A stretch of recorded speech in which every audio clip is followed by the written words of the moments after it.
Ya, selamat datang di Lauba Academy di kelas Flutter Developer. Jadi di kelas kali ini kita akan mempelajari gimana caranya kita membuat aplikasi multiplatform dengan Flutter. Nah, jadi sebelumnya saya akan ucapkan terima kasih untuk teman-teman yang udah beli course Flutter pemula di Lauba ya, khususnya di platform Udemy. Nah, jadi kelas ini cocok buat teman-teman yang mau ingin membuat aplikasi Flutter tapi masih belum ada pengalaman, ataupun misalkan dari teman-teman yang udah punya pengalaman nih coding. Nah, itu lebih bagus ya seperti itu. Nah, jadi di sepanjang kelas kali ini kita akan coba mempelajari bagaimana caranya kita membuat aplikasi dari nol sampai kita bisa bikin aplikasi-aplikasi yang udah siap untuk kita pamerin di misalkan di CV, misalkan di sosial media teman-teman. Oke, jadi sebelum kita masuk ke bagian materinya, saya akan perkenalan dulu ya. Jadi nama saya Agus Kurniadin HR, biasa dipanggil Mas Agus ya.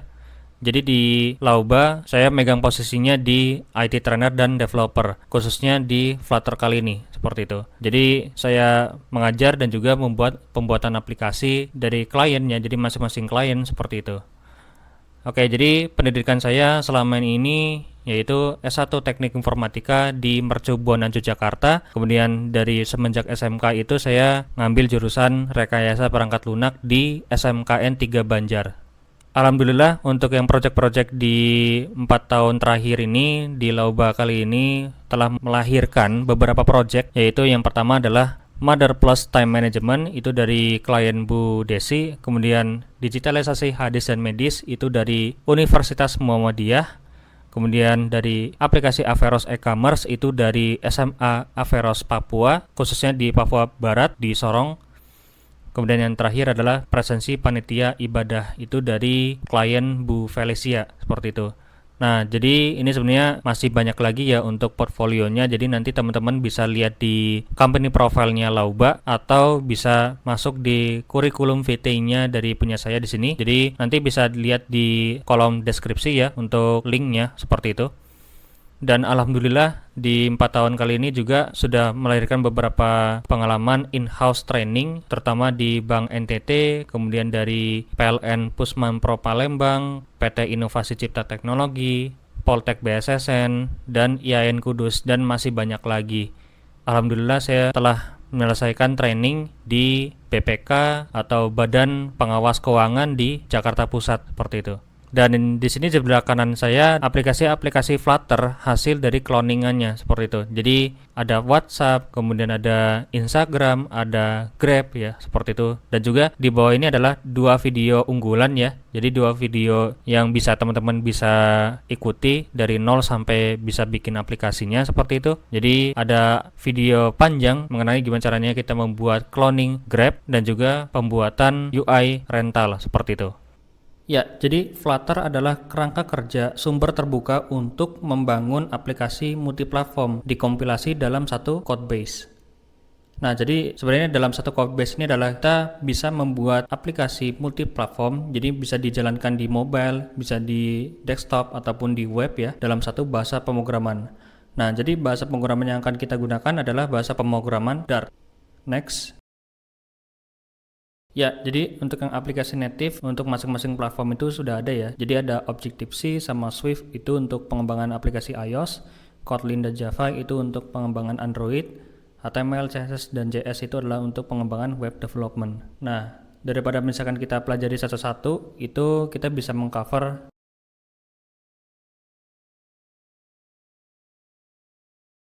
Oke, jadi untuk yang framework-framework yang lainnya ada Xamarin, ada React Native, PhoneGap, NetScript, Ionic, Accelerator, dan Apache Cordova. Nah, jadi sebenarnya apa sih yang membuat Flutter ini lebih dari framework-framework yang lainnya, atau lebih bagus dari framework-framework yang lainnya gitu ya. Nanti kita akan coba jelaskan di slide selanjutnya, seperti itu. Nah, jadi keunggulan dari Flutter ini ada 3 ya, Fast Development, Expressive and Flexible UI, dan Native Performance.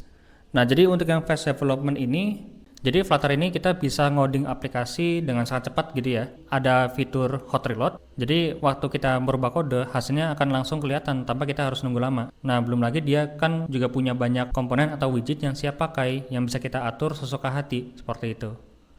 Nah, kemudian Expressive and Flexible UI. Jadi Flutter ini kita ngasih kebebasan penuh buat ngatur tampilan aplikasinya seperti itu. Jadi kita bisa bikin desain yang keren, unik, dan tetap responsif di berbagai ukuran layar. Nah, jadi bisa kita atur, bisa kita custom ya sesuai dengan kebutuhan kita seperti itu. Dan yang terakhir adalah native performance ini. Walaupun kita pakai satu kode untuk Android dan iOS, jadi performanya sebenarnya tetap ngebut gitu ya. Jadi Flutter ini udah nyediain hal-hal yang penting kayak animasi, scroll, dan tampilan supaya tetap terasa halus dan cepat. Jadi kayak aplikasi bawaan HP. Nah, jadi intinya Flutter itu cepat ya buat ngembangin, gampang buat dikastomasi tampilannya, dan performanya juga nggak kalah dari aplikasi native.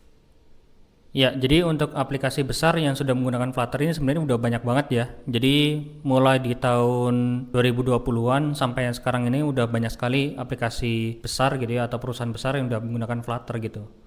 Jadi contohnya misalkan eBay, Reveckly, kemudian Grab, Alibaba, Google Ads, terus masih banyak lagi gitu ya. Masih banyak lagi aplikasi besar yang menggunakan Flutter gitu. Nah, jadi popularitas Flutter menurut data Google Trends itu sebenarnya ada ya. Jadi kalau coba kita cari namanya Flutter di sini. Oke, kita cari. Nah, ketika kita cari di bawah ini kan udah ada grafiknya ya, seperti itu. Jadi kelihatan ya. Di sini kita akan coba compare, tapi sebelumnya kita coba ganti dulu ya cakupannya itu dunia, worldwide. Jadi kan biar kelihatan nih berapa penggunaannya dalam satu dunia misalkan seperti itu. Nah, kita coba cari 5 tahun terakhir ya. Jadi 5 tahun terakhir dari tahun 2020 sampai sekarang seperti itu. Nah, ini kalau kita lihat ini melonjak banget ya. Melonjak banget. Terus kita coba compare, kita coba bandingkan dengan teknologi yang lainnya gitu ya. Contohnya misalkan React Native. Nah, kalau React Native sama Flutter itu kan sama-sama populer ya di kalangan programmer sekarang gitu ya. Tapi kita lihat mana yang paling populer di sini di antaranya. Nah, ternyata adalah Flutter gitu ya kalau kita lihat. Nah, kita coba bandingkan dengan teknologi yang lainnya ya seperti itu. Misalkan Apache Cordova. Kemudian kita bandingin dengan Ionic misalkan.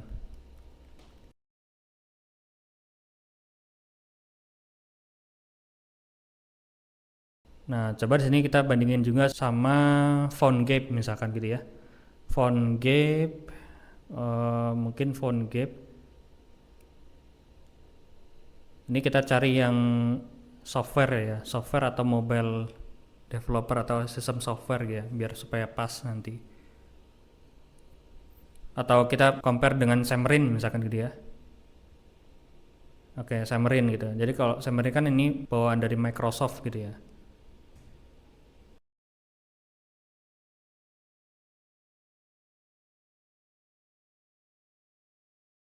Nah, jadi kalau kita lihat dari grafiknya, perbedaan antara 5 teknologi ini, yang paling atas itu adalah Flutter, yang paling pertama gitu ya, yang warna biru ini gitu ya.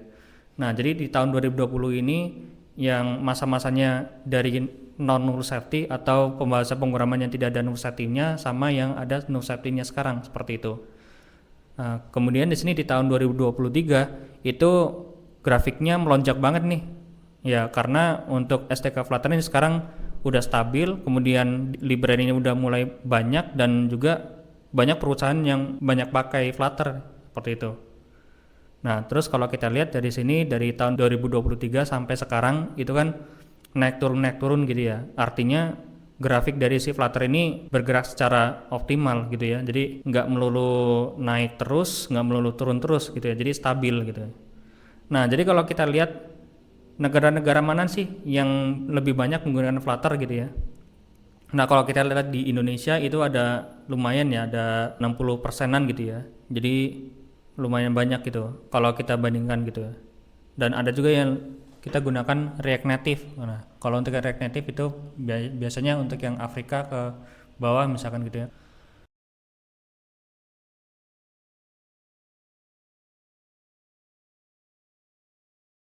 Nah, Apache Cordova, kemudian Ionic, Xamarin. Nah, kalau kita lihat ini kan mana query yang lebih relatif ya, seperti itu yang sering di searching gitu ya.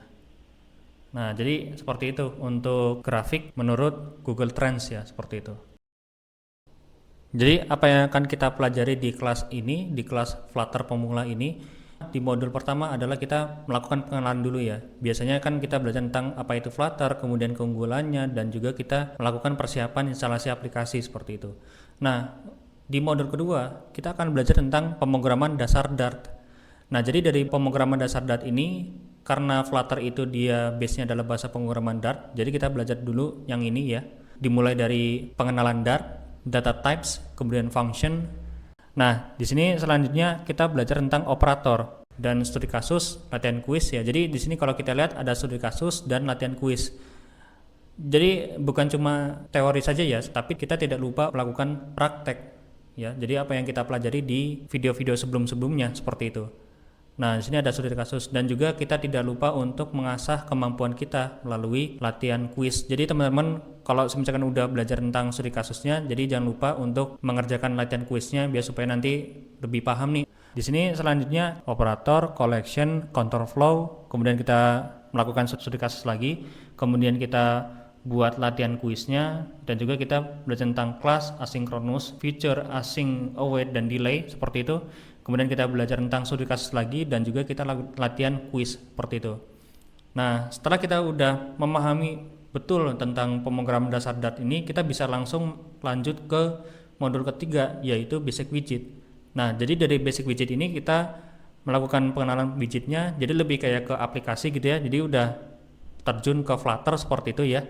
Kita belajar tentang widgetnya itu apa, kemudian scaffoldnya itu apa, kemudian teks, stateless and stateful widget, kolom, kemudian kita ada studi kasusnya juga seperti itu, latihan kuisnya, kemudian kita masuk ke image widget sampai ke kita masuk ke studi kasus news app atau profile screen sederhana, dan juga kita melatihan kuis ya. Jadi pemahaman widget dasar 1 seperti itu.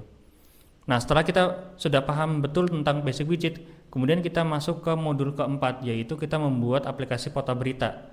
Ya, jadi untuk membuat aplikasi portal berita ini kita mengimplementasikan semua yang kita pelajari dari pemrograman dasar Dart sampai ke basic widget seperti itu.